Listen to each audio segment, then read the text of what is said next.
नमस्कार विद्यार्थी मित्रांनो, ही व्हिडिओ तुमच्यासाठी भरपूर महत्त्वाची ठरणार आहे. बोर्डाच्या पेपरच्या आधी तुम्ही ही व्हिडिओ बघितली पाहिजे, कारण या व्हिडिओमध्ये तुमच्या बऱ्याच प्रश्नांची उत्तरं मिळतील. बऱ्याच मुलांना माहिती नसतं पेपर कसा प्रेझेंट करायचा, त्याचबरोबर किती वेळात प्रश्न लिहायचा, त्याचबरोबर किती मार्कासाठी किती उत्तर अपेक्षित आहे, कोणत्या गोष्टी उत्तरपत्रिकेत लिहिल्या जातात, कोणत्या लिहिल्या जात नाही, या सर्वांची उत्तरं तुम्हाला या व्हिडिओमध्ये मिळणार आहेत. तर व्हिडिओ शेवटपर्यंत बघा, जेणेकरून तुमच्या भरपूर प्रश्नांची उत्तरं या व्हिडिओमध्ये सोडवली जातील. तर मी तुमच्या समोर विद्यार्थी मित्रांनो मार्च 2022 चा पेपर ठेवलेला आहे आणि या पेपरमध्ये कोणत्या प्रकारचे प्रश्न आलेले आणि त्याचं कसं उत्तर लिहिणं अपेक्षित होतं आणि तुम्हाला उद्याच्या पेपरमध्ये कोणत्या प्रश्नात किती उत्तर लिहिणं गरजेचं आहे, या सर्वांबद्दलचे तुमचे डाऊट जे आहेत ते या व्हिडिओमध्ये सोडवले जातील. सर्वप्रथम आपण बघूया. तर माय डिअर स्टुडंट्स, तुमच्या पेपरमध्ये विभाग 1 गद्य आता तुम्ही क्वेश्चन चालू केल्यानंतर सुरुवातीला मस्त वरती विभाग 1 गद्य हा शब्द चौकट करून लिहिला पाहिजे. त्यानंतर प्रश्न क्रमांक 1 मध्ये पहिलं फक्त एवढंच लिहिणं गरजेचं आहे. उत्तराच्या आधारे सूचनेनुसार कृती करा असं काही लिहायचं नाही. कोणते लिहा हे देखील लिहायचं नाही. तुम्ही फक्त 1च्या पुढे 1 लिहून हे सगळं भरपूर दूध देणारी मग उत्तर लिहून त्याला अंडरलाईन करायचं. जवळपास 5.5 फूट उंचीची या ठिकाणी उत्तर लिहून त्याला अंडरलाईन करायचं. हे या गोष्टी लिहायच्या गरजेच्या नाहीयेत. त्याचबरोबर खालील वाक्य चूक की बरोबर ते लिहा. इथे देखील तुम्हाला हा जो प्रश्न आहे तो लिहायची गरज नाहीये. फक्त ही 2 वाक्य तुम्ही लिहायचे नंबर टाकून आणि पुढे चूक आहे की बरोबर ते लिहायचं आणि चौकटी बनवायच्या. एक गोष्ट लक्षात ठेवा, या ज्या चौकटी आहेत त्या पेनानेच बनवायच्या आहेत. बोर्डाचा नियम आहे, पेनाने चौकटी बनवणं बंधनकारक आहे. सगळ्यात महत्वाचा प्रश्न म्हणजे या ठिकाणी स्वमत आहे. लक्षात घ्या, स्वमताची जी उत्तर आहेत ती तुम्हाला किती ओळी आणि किती लिहिणं अपेक्षित आहे. तर लक्षात घ्या, स्वमताचं जे उत्तर आहे हे कमीत कमी 2 परिच्छेद मध्ये लिहिणं गरजेचं आहे. तर लक्षात घ्या, हे तुम्हाला टोटल 3 मार्कासाठी येतं. मग तुम्ही 2 परिच्छेद बनवले पाहिजेत. ते 2 परिच्छेद कसे, तर एक परिच्छेद तुमचा साधारण एक 6 ओळी आणि दुसरा परिच्छेद जो आहे तो साधारण एक 7-8 ओळी असा तुमचा परिच्छेद असायला पाहिजे. जेणेकरून मला असं म्हणायचंय की तुम्ही जे हे उत्तर लिहिणार हे साधारण 2 पॅरेग्राफ मध्ये असावं आणि कमीत कमी 15 ओळींमध्ये असावं. त्याच्यापेक्षा कमी ओळी नसाव्यात, कारण 1 मार्कासाठी कमीत कमी 5 ओळी तरी लिहिणं अपेक्षित आहे. त्यामुळे तुम्ही 5 ओळी तरी कमीत कमी 1 मार्कासाठी म्हणजे 3 मार्कासाठी 15 ओळी उत्तर लिहा आणि ते उत्तर हे साधारण 2 परिच्छेद मध्ये असू द्या. लक्षात घ्या, एकच गोष्ट दोन्ही परिच्छेद मध्ये लिहू नका. 2 वेगवेगळ्या गोष्टी 2 परिच्छेद मध्ये वर्णन करा. त्यानंतर स्वमतची उत्तरही सकारात्मक असली पाहिजेत. निगेटिव्ह उत्तर देऊ नका. त्याच गोष्टी स्वमत मध्ये लिहिण्याचं टाळा. दुसरी गोष्ट, पुढचा प्रश्न तुम्हाला दाखवतो. इथे देखील हे लिहायची गरज नाहीये, फक्त हे लिहा, पुढे उत्तर लिहून अंडरलाईन करा. त्यानंतर बस 2 नंबर टाकायचा, त्याच्यामध्ये ह्या 2 ऍक्टिव्हिटी लिहायच्या, पुढे हे सगळं वाक्य लिहून पुढे उत्तर लिहायचंय. स्वमत मी सांगितल्याप्रमाणे कमीत कमी 15 ओळींचं असलं पाहिजे. 2 परिच्छेद मध्ये लिहा. एका परिच्छेद मध्ये एक कन्सेप्ट, दुसऱ्या परिच्छेद मध्ये दुसरा कन्सेप्ट लिहा. अपठित गद्य अशी वरती हेडिंग दिली नाही दिली तरी चालेल. टाकून 1 नंबर द्या. हे सगळं काय लिहू नका, डायरेक्ट हे लिहून तुम्ही ही डायग्राम बनवून उत्तर लिहा. इथे पण चौकटी पूर्ण करा, लिहायची गरज नाहीये. 2 नंबर टाकायचं, ही 2 वाक्य लिहायची, पुढे बॉक्स बनवायचा आणि त्या बॉक्स मध्ये उत्तर लिहायचं आहे. प्रेझेंटेशन जास्त महत्वाचं आहे. प्रत्येक ठिकाणी उत्तर लिहून झाल्यानंतर पेन्सिलने अंडरलाईन करणं, पेन्सिलने लाईन ड्रॉ करणं हे देखील महत्वाचं आहे. कारण जितकं चांगलं तुम्ही प्रेझेंट कराल तितके जास्त तुम्हाला मार्क्स मिळतील. तर अशा पद्धतीने तुमचा क्वेश्चन नंबर 1 संपलाय आणि साधारण क्वेश्चन नंबर 1 ला तुम्हाला 40 मिनिटे इतका वेळ द्यायचा आहे. 40 मिनिटांमध्ये हे उत्तर लिहिणं अपेक्षित आहे. पुढचा प्रश्न आहे कवितेबद्दल. तुम्हाला मस्त हेडिंग वरती द्यायची आहे, विभाग 2 पद्य म्हणून. हे सगळं काही लिहायची गरज नाहीये. प्रश्न 2 मध्ये 1 कष्टाने मिळणारे, हे सगळं लिहायची गरज आहे. इथे बॉक्स वगैरे पेनाने बनवले पाहिजे तुम्ही. त्याचबरोबर इथे योग्य पर्याय निवडून वाक्य लिहा. आता हे वाक्य लिहा, पुढे पर्यायातला जो आहे तो लिहा. हे सगळे पर्याय लिहायची गरज नाही. योग्य पर्याय तो लिहून त्याला अंडरलाईन करा. सेम इथे देखील. हे महत्वाचे प्रश्न आहेत. काव्य पंक्तीचा सरळ अर्थ लिहा. तर लक्षात घ्या, ही गोष्ट 2 मार्काला आहे. साधारण 2 पॅरेग्राफ असायला पाहिजेत. एक पॅरेग्राफ हा 5 ते 6 ओळींचा असला पाहिजे. पहिल्या पॅरेग्राफ मध्ये ही प्रस्तावना असायला पाहिजे आणि दुसऱ्या पॅरेग्राफ मध्ये ओळींचा अर्थ असायला पाहिजे. प्रस्तावना म्हणजे काय, तर या ओळी नक्की कोणत्या कवितेतल्या आहेत, त्यानंतर त्या कवितेचे कवी कोण आहेत, त्यानंतर त्या कवितेत नक्की कोणता विषय मांडलेला आहे, या 3 गोष्टी तुम्हाला प्रस्तावनेमध्ये लिहायचे. आणि अर्थ डायरेक्ट ह्या ज्या ओळी दिल्या त्या ओळींचा तुम्हाला अर्थ पुढच्या पॅरेग्राफ मध्ये लिहायचा आहे. तर याच गोष्टी फक्त तुम्हाला काव्य पंक्तीचा सरळ अर्थ मध्ये लिहायचे. त्या व्यतिरिक्त पुढचा आहे तुमचा काव्य सौंदर्य. सेम प्रकार करायचा.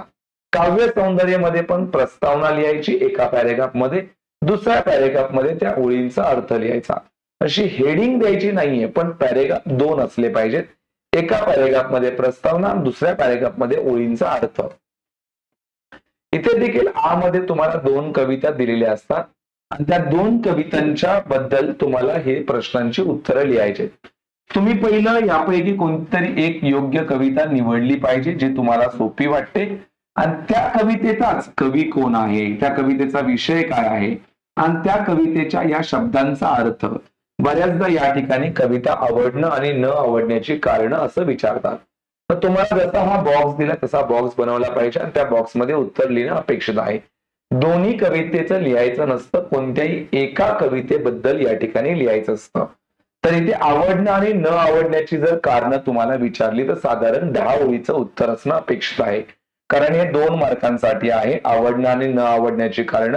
एका मार्कासाठी साधारण 5 ओळी तरी उत्तर गरजेचं आहे. पुढे जो कन्सेप्ट आहे त्याचं नाव आहे रसग्रहण. सर्व मुलांना माहिती आहे की रसग्रहण हे 3 पॅरेग्राफ मध्ये लिहिलं जातं, ज्याच्यामध्ये सगळ्यात पहिलं आशय सौंदर्य लिहितात. आशय सौंदर्य म्हणजे थोडक्यात कवितेची प्रस्तावना असते. त्या प्रस्तावनेमध्ये तुम्हाला लिहायचं असतं की बाबा त्या कवितेचा कवी कोण, कवयित्री कोण, किंवा त्या कवितेचं नाव काय आणि त्या कवितेचा विषय काय, या ओळी दिलेल्या आहेत. त्यानंतर पुढचा पॅरेग्राफ जो असतो तिथे तुम्हाला लिहायचं असतं काव्य सौंदर्य, म्हणजे ज्या या ओळी दिल्या त्या ओळींचा तुम्हाला अर्थ लिहायचा असतो. आणि त्यानंतर तुम्हाला लिहायचं असतं भाषिक वैशिष्ट्य. तर ही कविता कशी आहे, कोणती बोली भाषा आहे, अलंकार वापरलेत का, यमक शब्द वापरलेत का, ग्रामीण बोली भाषा आहे का, त्यानंतर अर्थपूर्ण आहे का, या कवितेबद्दल जी पण भाषेची वैशिष्ट्य आहेत ती सगळी तुम्हाला भाषिक वैशिष्ट्यामध्ये लिहायची आहेत. तर एका पॅरेग्राफ नंतर एक लाईन सोडायची आहे आणि सुरुवातीला अशा हेडिंग देणं गरजेचं आहे प्रत्येक पॅरेग्राफच्या आधी. त्यानंतर तुम्हाला आहे स्थूल वाचन. लक्षात घ्या, स्थूल वाचनचं उत्तर जे आहे ते 1 पेज अपेक्षित आहे. एका पेज वरती तुमचं उत्तर हे 3 पॅरेग्राफ मध्ये असलं पाहिजे. साधारण पहिल्या पॅरेग्राफ मध्ये प्रस्तावना लिहा, दुसऱ्या पॅरेग्राफ मध्ये जी प्रमुख उत्तर आहे ते लिहा आणि तिसऱ्या पॅरेग्राफ मध्ये जो तुमचा निष्कर्ष आहे तो लिहिणं गरजेचं आहे. जसं की थोडक्यात मी म्हणेल, इथे प्रश्न विचारलाय, गिरिजा की यांच्या येळबंबू डब्बू या बाल कादंबरीबद्दल विनोद तुमच्या शब्दांत लिहा. तर तुम्ही याची प्रस्तावना लिहू शकता. प्रस्तुत प्रश्न बालसाहित्यिका गिरिजा कीर या धड्यातून घेतलेला आहे. या लेखाच्या लेखिका डॉक्टर विजया वाळ आहेत आणि या लेखामध्ये त्यांनी बालसाहित्यिका गिरिजा कीर यांनी लिहिलेल्या वेगवेगळ्या साहित्याचं वर्णन केलेलं आहे. याला प्रस्तावना म्हणतात. मग तुमचं मेन उत्तर जो प्रश्न विचारलाय त्याचं आणि शेवटला निष्कर्ष. या पाठातून आपणास बाल साहित्यिका गिरिजा कीर यांच्याकडे असलेले लेखन कौशल्य तसेच त्यांनी लिहिलेल्या वेगवेगळ्या साहित्याची कल्पना मिळते. याला आपण निष्कर्ष असं म्हणतो. असं तुमचं उत्तर हे 3 पॅरेग्राफ मध्ये एका पानावर येणं अपेक्षित आहे. त्यानंतर व्याकरण विभाग. लक्षात घ्या, प्रश्न क्रमांक 4 व्याकरण. भाषा अभ्यास असं चौकटीमध्ये लिहायचं. एक लिहून समास हा फक्त शब्द लिहायचा आणि डायरेक्ट उत्तर. एका बाजूला सामासिक शब्द आणि पुढे समासाचं नाव न लिहिता उत्तरे. म्हणजे विटी दांडू हा कोणता समास आहे, जसं की मी तुम्हाला करून दाखवतो. आता विटी दांडू, विटी आणि दांडू म्हणजे हा विटी आणि दांडू हा इतरेतर द्वंद्व समास आहे. निळकमळ म्हणजे कर्मधारय. पंचपाळे संख्या आहे, द्विगु. भाजीपाला वगैरे समाहार आहे. तर तुम्ही एका बाजूला सामासिक शब्द, एका बाजूला उत्तरे आणि वरती हेडिंग टाकायची समास एक म्हणून. ठीक आहे. त्यानंतर जो पुढचा प्रकार आहे शब्दसिद्धी. असाच बॉक्स बनवायचा, हेडिंग टाकायची शब्दसिद्धी आणि या बॉक्स मध्ये यातला शब्द एक एक उचलून लिहायचा. अभिनंदन, अभिनंदन, अभि हे उपसर्ग लागले, अभिनंदन. हळूहळू जोड शब्द आहे, अभ्यासक्रमामध्ये जाणार. सामाजिक, इक हे प्रत्यय लागले. उपमुख्याध्यापक, उप हे उपसर्ग लागलाय, मग इथे येणार. जो जो शब्द ज्या गटामध्ये जातो ते लिहायचे तुम्हाला. त्यानंतर वाक्यप्रचार. कानोसा घेणे. तर वाक्यप्रचारामध्ये सगळ्यात पहिलं तुम्हाला अर्थ लिहायचा असतो आणि मग त्याचं वाक्य बनवायचं असतं. जसं की कानोसा घेणे, अंदाज घेणे. त्याचं वाक्य बनवायचं काय, की पोलीस नेहमी चोरांचा कानोसा घेत असतात. आनंद गगनात न मावणे, खूप आनंद होणे. मग मला 10वीत 90% मिळाल्याचे ऐकून माझ्या आईचा आनंद गगनात मावेनासा झाला. कंठस्नान घालणे, ठार मारणे. पित्त खवळणे, खूप राग येणे. हे त्याचे अर्थ आहेत आणि मग तुम्हाला वाक्य बनवायचं आहे. मी परीक्षेत नापास झालेला पाहून माझ्या बाबांचे पित्त खवळले. पित्त खवळले या शब्दाला मग त्या वाक्यामध्ये अंडरलाईन करायचं. पुढचा जो कन्सेप्ट आहे इथे तुम्हाला हेडिंग टाकायचे, शब्द संपत्ती. त्याच्यामध्ये पण हेडिंग टाकायची काय, शब्द समूहाबद्दल एक शब्द, फक्त की हेडिंग. समानार्थी शब्द, विरुद्धार्थी शब्द एवढंच. त्यानंतर शब्द समूहाबद्दल एक शब्द लिहिताना फक्त हे लिहिल्याच्या नंतर हे वाक्य पूर्ण लिहायचंय, हे पण वाक्य पूर्ण लिहायचंय. दुसऱ्यावर अवलंबून असलेला त्याला म्हणतात परावलंबी. त्यानंतर मग दररोज प्रसिद्ध होणारे त्याला म्हटलं जातं दैनिक. पृथ्वी, पृथ्वी म्हणजे काय असतं, माता, जननी. नभ, नभ म्हणजे काय असतं, आकाश. इथे असं चिन्ह द्या बरोबरच. समानार्थी हेडिंग टाका वरती, विरुद्धार्थीवरती हे हेडिंग टाका, मध्ये गुणाकारचं चिन्ह द्या. सुरुवातचं शेवट आणि सोयचं काय असतं, गैरसोय असे लिहा. ठीक आहे. त्यानंतर इथे देखील खालील शब्दातील अक्षरापासून अर्थपूर्ण शब्द बनवा. तर हे अर्थपूर्ण शब्द बनवा असं हेडिंग देणं गरजेचं आहे. त्यानंतर राखणदार, राखण आणि दार हे शब्द सोडून वेगळे शब्द बनवायचे आहेत. तर तुम्ही बनवू शकता राख, त्यानंतर बनवू शकता तुम्ही रन, रन, त्यानंतर अजून बनवू शकता खन. ठीक आहे, असे शब्द बनवू शकता.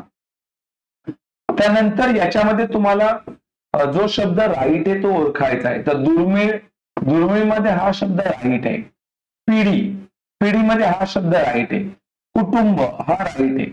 आशीर्वाद, आशीर्वाद मध्ये हा शब्द राईट आहे, आशीर्वाद. उज्ज्वल, उज्ज्वल मध्ये हा शब्द राईट आहे. सामूहिक, तर सामूहिक मध्ये हा शब्द राईट आहे. तर ओळखून लिहायचं आहे. फक्त हे लिहायची गरज नाही, फक्त तुम्हाला जे उत्तर आहे तेच लिहायचं आहे. पुढे वरती हेडिंग टाकायची, विरामचिन्हे, विरामचिन्हांची तुम्हाला इथे नावे ओळखून लिहायचे. हा काय आहे, स्वल्पविराम. काय आहे, दुहेरी अवतरण चिन्ह. असं तुम्हाला पारिभाषिक शब्दावरती हेडिंग टाकायचे. त्यानंतर मग युनिट, एकक, ऍक्शन, कृती असं लिहायचे. बस त्याला बॉक्स करायचा आहे पेनाने. त्यानंतर महत्वाचा कन्सेप्ट आहे बघा, पत्रलेखन. तर लक्षात घ्या, पत्रलेखन हे साधारण 1 ते 1.5 पेज असणं गरजेचं आहे. पत्रलेखनामध्ये आधी दिनांक लिहिला जातो, मग एक लाईन सोडली जाते, मग प्रति, माननीय व्यवस्थापक, मग त्यांचा पत्ता, मग पिनकोड, त्यानंतर ईमेल आयडी, मग लाईन सोडायची. मग विषय, त्याला अंडरलाईन करायचं, मग एक लाईन सोडायची.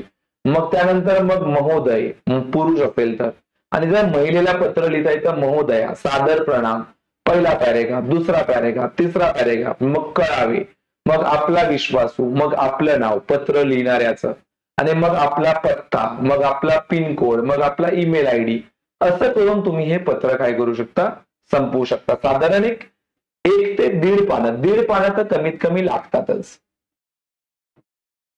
त्यानंतर पत्र लिहिण्यामध्ये समोरच्याचा पत्ता, आपला पत्ता आणि विषय जाणून घेणं जास्त गरजेचं आहे. मग जाहिरात लेखन आहे. मला तर वाटतं जाहिरात लेखन कंपल्सरी सर्वांनी केलं पाहिजे, कोणत्याही 2 पैकी 1. जाहिरात लेखनमध्ये घोषवाक्य लिहिणं, दुकानाचं नाव लिहिणं, वस्तूचं नाव लिहिणं, वस्तूबद्दल घोषवाक्य लिहिणं, एका बाजूला वैशिष्ट्य, एका बाजूला ऑफर, त्यानंतर जाहिरातीमध्ये पत्ता लिहिणं, संपर्क लिहिणं, ईमेल आयडी लिहिणं, याच गोष्टी गरजेच्या आहेत. याच्यापेक्षा जास्त काय लिहू नका. कमीत कमी शब्दांमध्ये जास्तीत जास्त माहिती देणं याला जाहिरात म्हणतात. चित्र काढणं अपेक्षित नाही आहे. त्यानंतर बातमी लेखन. तुम्ही बातमी लेखन करा. कथालेखन जास्त लिहावं लागतं, त्यामुळे बातमी लेखन जास्त सोयीस्कर जातं. एका पानापेक्षा कमी उत्तर लिहिणं अपेक्षित असतं. बातमी लेखनामध्ये पहिलं न्यूजपेपरचं नाव, मग बातमीची हेडिंग, त्यानंतर मग आमच्या वार्ताहराकडून, त्यानंतर मग दिनांक ज्या दिवशी ती बातमी लिहितोय आपण, त्यानंतर ठिकाण, त्यानंतर मग पहिला पॅरेग्राफ, दुसरा पॅरेग्राफ, तिसरा पॅरेग्राफ, असं 3 पॅरेग्राफ मध्ये उत्तर असायला पाहिजे. मग पहिल्या पॅरेग्राफ मध्ये ती बातमी कधी घडली, त्या दिवशी किती वाजता घडली, त्यानंतर कोण कोण होतं, कोणता प्रोग्राम होता, कोणत्या कोणत्या व्यक्ती सहभागी होत्या, त्याबद्दल पहिला पॅरेग्राफ. दुसऱ्या पॅरेग्राफ मध्ये सगळ्या बातमीची क्रमवार मांडणी करायची, आणि तिसऱ्या पॅरेग्राफ मध्ये त्या बातमीचा एक्झॅक्टली शेवट किती वाजता कोणत्या कृतीने झाला ते लिहायचं. त्यानंतर लक्षात घ्या, पेपर सुरू करताना आधी तुम्ही निबंध 3 असतात, या 3 पैकी 3 विषय जे आहेत ते आधी वाचून घ्यायचे. 3 विषय जर तुम्ही आधी वाचून घेणार तर तुम्हाला त्याच्याबद्दलच्या आयडिया तुमच्या डोक्यामध्ये येत राहणार, आणि मग जेव्हा तुम्ही शेवटला या प्रश्नावरती पोहोचाल तेव्हा बऱ्याचशा आयडिया तुमच्या डोक्यात आलेल्या असणार, ज्या तुम्ही इझिली लिहू शकता. कमीत कमी 1.5 पानं निबंध अपेक्षित आहे. जास्तीत जास्त तुम्ही 2.5 पानं इतका निबंध लिहिला तरी तुम्ही सेफ झोन मध्ये आहात. तरी मी पुन्हा एकदा तुम्हाला या व्हिडिओमध्ये टाइम मॅनेजमेंट समजावतो. प्रश्न क्रमांक जो 1 आहे पूर्ण, त्याला तुम्हाला 40 मिनिटे द्यायचंय, 40 मिनिटे. प्रश्न क्रमांक 2 जो आहे त्याला तुम्ही 30 मिनिटं द्यायचं. प्रश्न क्रमांक 3 स्थूल वाचन 20 मिनिटं. प्रश्न क्रमांक 4 व्याकरण 20 मिनिटं. प्रश्न क्रमांक 5 उपयोजित लेखन 60 मिनिटे. आणि प्रश्न क्रमांक 6 आहेच नाहीये, याला तुम्ही प्रेझेंटेशन म्हणाल, त्याला फक्त 10 मिनिटे द्यायचं. असं करून तुमची 180 मिनिटे होणार आणि तुमचा पेपर पुरेसा टाइमामध्ये कंप्लीट होणार. तर या व्हिडिओमध्ये कोणत्या प्रश्नामध्ये किती उत्तर लिहायचंय, कसं लिहायचंय, या सगळ्या गोष्टीचं आपण डिस्कशन केलं. त्याचबरोबर कोणत्या प्रश्नाला किती वेळ द्यायचा याबद्दल देखील चर्चा केली. तुम्हाला ही व्हिडिओ आवडली असेल तर व्हिडिओला लाईक करा, शेअर करा, आणि जर तुम्ही या चॅनलवरती नवीन असाल तर सबस्क्राईब करायला विसरू नका. थँक्यू.